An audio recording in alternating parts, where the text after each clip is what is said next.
Hi, it's Mrs. Archer. I'm here with my boys tonight. Can you say hi? Hi. It's Jameson, and we have Remington. Hi. All right, we have a holiday coming up next week. Boys, what holiday's coming up? Easter time. It is Easter. So we have a book to go with it today. It's called Peter Rabbit. It's written by Beatrix Potter and illustrated by Stephanie Britt. A lot of you may have even seen the movie Peter Rabbit. So let's listen to see what kind of trouble Peter Rabbit may get into. All right, let's listen. Once upon a time, there were 4 little rabbits, and their names were Flopsy, Mopsy, Cottontail, and Peter. They lived with their mother in a sandbank, underneath the roots of a very big fir tree. Now, my dear, said old Mrs. Rabbit, one morning, you may go into the fields or down the lane, but don't go into Mr. McGregor's garden. Why? Why? Why? Because she said your father had an accident there. He was put in a pie by Mrs. McGregor. Now run along and don't get into mischief. I'm going out. Why? They better stay away from that garden. They don't want to get turned into a pie, do they? Yeah. Then old Mrs. Rabbit took a basket and her umbrella and went through the woods to the baker's. She bought a loaf of brown bread and 5 currant buns. Flopsy, Mopsy, and Cottontail, who were good little bunnies, went down the lane to gather blackberries. But Peter, who was very naughty, ran straight away to Mr. McGregor's garden and squeezed under the gate. Do you guys think he was making a good choice? No. Oh, my boys say no. Let's find out what happens. First, he ate some lettuces and some French beans, and then he ate some radishes. And then, feeling rather sick, he went to look for some parsley. But round the end of a cucumber frame, whom should he meet but Mr. McGregor? Mr. McGregor was on his hands and knees, planning out young cabbages, but he jumped up and ran after Peter, waving a rake and calling out, "Stop, thief!" Peter was most dreadfully frightened. He rushed all over the garden, for he had forgotten the way back to the gate. He lost one of his shoes among the cabbages and the other shoe amongst the potatoes. So he must be scared. He's taken off and he's losing his shoes. What's going to happen to Peter? Peter go die. Let's find out. After losing them, he ran on 4 legs and went faster, so that I think he might have gotten away altogether if he had not unfortunately run into a gooseberry net and got caught by the large buttons on his jacket. It was a blue jacket with brass buttons, quite new. Peter gave himself up for lost and shed big tears, but his sobs were overheard by some friendly sparrows, who flew to him in great excitement and implored him to exert himself. Mr. McGregor came up with a sieve which he intended to pop upon the top of Peter. Peter wriggled out just in time, leaving his jacket behind him, rushed into the tool shed, and jumped into a can. It would have been a beautiful thing to hide in if it had not had so much water in it. Uh-oh, now he's a wet rabbit. But he got away from Mr. McGregor. Wow. How is he going to get home?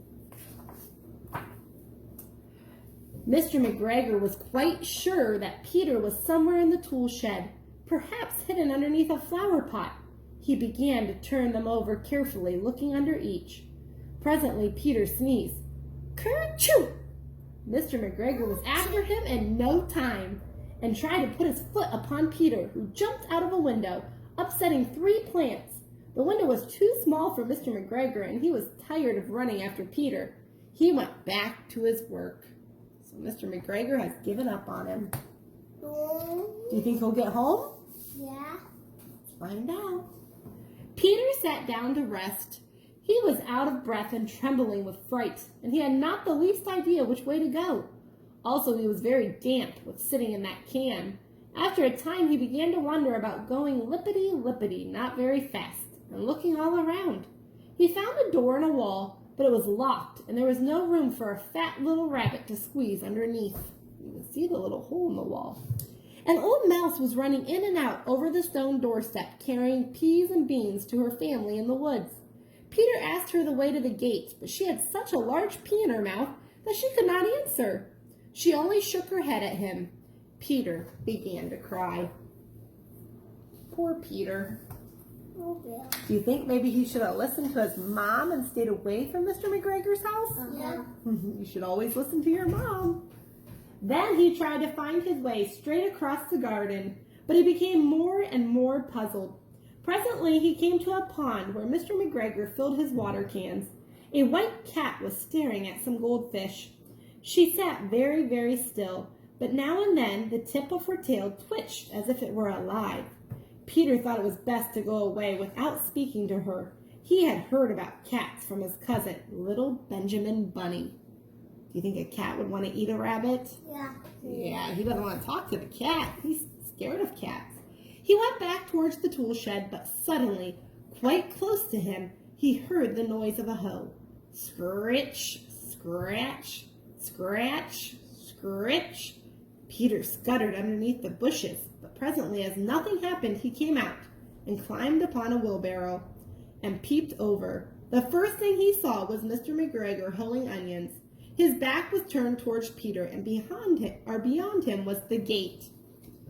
So he's working in the garden. Do you think he's going to be able to escape Mr. McGregor? Make it out the gate? We'll have to find out. Peter got down very quietly off the wheelbarrow and started running as fast as he could go along a straight walk behind some black currant bushes. Mr. McGregor caught sight of him at the corner, but Peter did not care. He slipped underneath the gate and was safe at last in the woods outside the garden. Mr. McGregor hung up the little jacket and the little shoes for a scarecrow to frighten the blackbirds. So there's poor Peter's clothes that he left behind. Do you think his mom's going to wonder where his clothes went? His jacket and his shoes? Peter never stopped running or looked behind him till he got home to the big fir tree. He was so tired that he flopped down upon the nice soft sand on the floor of the rabbit hole and shut his eyes. His mother was busy cooking. She wondered what he had done with his clothes. It was the second little jacket and pair of shoes that Peter had lost in a fortnight. Why? Well, I think because Peter likes to get in trouble. He does things he's not supposed to do. I am sorry to say that Peter was not very well during the evening. His mother put him to bed and made some chamomile tea, and she gave a dose of it to Peter. 1 tablespoon to be taken at bedtime. But Flopsy, Mopsy, and Cottontail had bread and milk and blackberries for supper. You think Peter learned his lesson? They got something good to eat, and he had to take medicine and go to bed.